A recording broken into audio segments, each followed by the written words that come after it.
Lakerland, Duncan here. Let's talk Lakers. First and foremost, please subscribe to the channel, like the video, comment down below in the box, and hit that bell for notifications. Now, on this segment, I spoke about the several different things the Lakers could do next season, as well as this one. In this video, I'm going to tell you about my favorite idea and how I think the Lakers should seriously consider the rest of this season as well as next. So here we go. First of all, we know that the Lakers drafted Lonzo Ball because they want to run. They want quick, fast transition offense. We know that is their goal. We know that they're young and they're looking to add all-star talent. So with that being said, I believe they need to create a roster around that philosophy. So here's what I'm saying. Let's start at the center position. Now, I like Brook Lopez. He's quick. He can run the court. He's always been one of the faster centers down the court. He's a solid three-point shooter, a good rim protector. However, he lacks rebounds. This is a fundamental piece to our transition game. It's hard to get a good transition game going if your big man is incapable of pulling rebounds. So, I think this is the section we need to upgrade to fit our new philosophy, which is run and run and run. So here's what we do. I think we immediately call up Dallas, and we offer Tyler Enis, Zubac, as well as the 2018 second round pick, and if we have to, we throw in the 2019 second round pick, and we pick up our big man of the future, Nerlens Noel. The question mark is his health, but if he's happy and healthy, you're talking about a guy that will run the court just as well as Brook Lopez. He's younger. He's more athletic. He defends the rim just as well as Lopez. He's probably better defensively all around than Lopez. And he's a far better rebounder than Lopez. What Lopez gives us that he don't, though, is the three-point shooting. Noel is not a three-point shooter. However, I believe that if we continue on this video, you'll understand that the Lakers might be willing to sacrifice that three-point shooting at the 5 spot. So here we go. Let's continue. So now we got Noel. What this does is it gives us the bird rights. It also gives us the ability to decide whether or not we want to keep Randall. And I believe that Randall best fits at the 5 spot for this new run and gun style that we want to run. For this new running offense, running philosophy. Now, here's the thing. We can use the bird rights to pick up both Randall and Noel and still have our entire salary cap. And now our 5 spot, our center position, is one of the quickest, most athletic center positions in the game. You're talking about a lot of defensive rebounds. You're talking about a lot of block shots. Just extremely aggressive 1-2 at the center position. Then I think we bring up Thomas Bryant from the D-League as the number 3 spot. Thomas Bryant, he can shoot threes. He can also defend very well, and he has the potential to be a solid NBA player with experience. So, there's my center position. And that's stacked for the future. All of those guys are really young. That builds us a solid foundation at the 5 spot. Then we go to the 4. Okay, now you're talking the power forward position. Here's where I believe you got Larry Nance Jr. as well as Kyle Kuzma. And I think those guys right there, the 1-2, you can bring Randall over if you have to.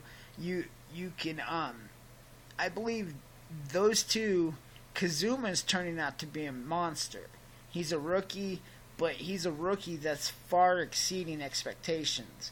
Larry Nance Jr. is a straight up flyer.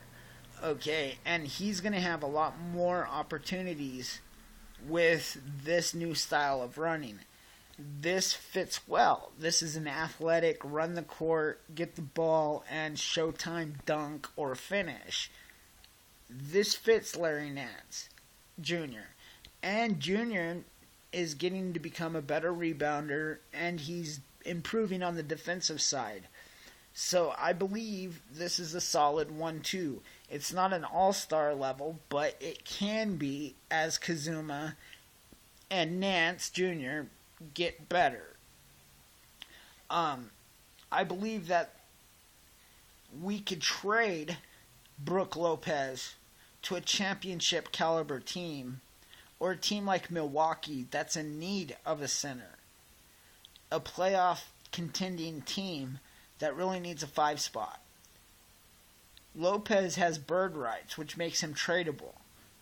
Okay, if you can get a first round pick for Lopez, or 2, even if they're late or mid round picks, you've accomplished opening up salary cap, keeping your salary cap, as well as picking up additional picks. Now, imagine if you trade to Milwaukee or something like that and you pick up a first and second round pick. Now suddenly you have your third power forward position filled with your draft pick from the trade. Okay, now you've got a solid 4 and 5 spot. Then of course your small forward position. Okay, you're calling up LeBron and you're saying, hey, LeBron, you're on one of the oldest teams. You're getting blown out. You guys are falling over exhausted. You're so old you can no longer keep continuing these long runs. You should probably sign with a younger team. One of the most aggressive, quickest teams in the league. And that would be the Lakers. Now LeBron is looking at Lonzo at point guard. He's looking at himself thinking, man, I've never had a point guard that's going to pass like Lonzo. And he's thinking of the competitions, the passing competitions that he could have on the team, and how well he could create this Showtime type Lakers. He's looking at a very quick, young, aggressive team at every position. He's looking at a backups of Clarkson, Hart, Ingram, Kazuma, or Nance, as well as Randall, and he's thinking, wow, this is a deep, young team. When Brandon Ingram can hide a lot of my tiredness by coming off the bench and covering minutes for LeBron. Plus, both of them can play multiple positions. I think LeBron looks at the Lakers and thinks, okay, I'll sign, but now you have to stretch and waive Lu Deng and bring in one more person. And of course, now you're calling up Paul George and you're saying, yo, Paul, check it out. We've got LeBron. We've got Lonzo. As good as Westbrook is, Westbrook don't pass like Lonzo. LeBron don't pass. LeBron passes. Paul George could easily become the leading scorer on this team because both Lonzo and LeBron are willing to pass the ball. Okay, now you're talking about Lonzo as your starting point guard. You're talking about Paul George as your number 2. You're talking about LeBron as your number 3, with Larry Nance or Kazuma as your number 4, and Noel as your number 5. That team is very defensive. It's getting a lot of rebounds, and it's running a lot. And there's anybody can score. on that team. Okay, that is a solid team that will give anybody nightmares. With Clarkson, Hart coming off the bench, and Ingram. Okay, this is a solid team. Not to mention Randall's putting up great numbers at the number 5 spot because of the way we're playing. So when you're thinking about that, that is an insane, sensational roster. When your reserves are guys like Thomas Bryant, you're bringing in maybe Krasuko is coming in as your another 30-day contract. You got Vanderblue that you're probably going to bring back. You got your rookies that you're signing. This roster is stacked.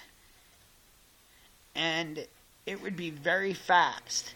You're talking about one of the fastest, literally quickest rosters in basketball. And it's a roster that can really make teams fall over because you can sub in even quicker players. So the pace of the game never slows for the Lakers. You're talking about a continuous 48 minutes of push the pace. And I think the Lakers would be an amazing team. What do you think? Do you like that roster? Do you think it's a good roster? Please comment on the box. Hit that bell for notifications. Like the video. And if you haven't already, subscribe to the channel. Thank you. Have a great day and go Lakers. Duncan out.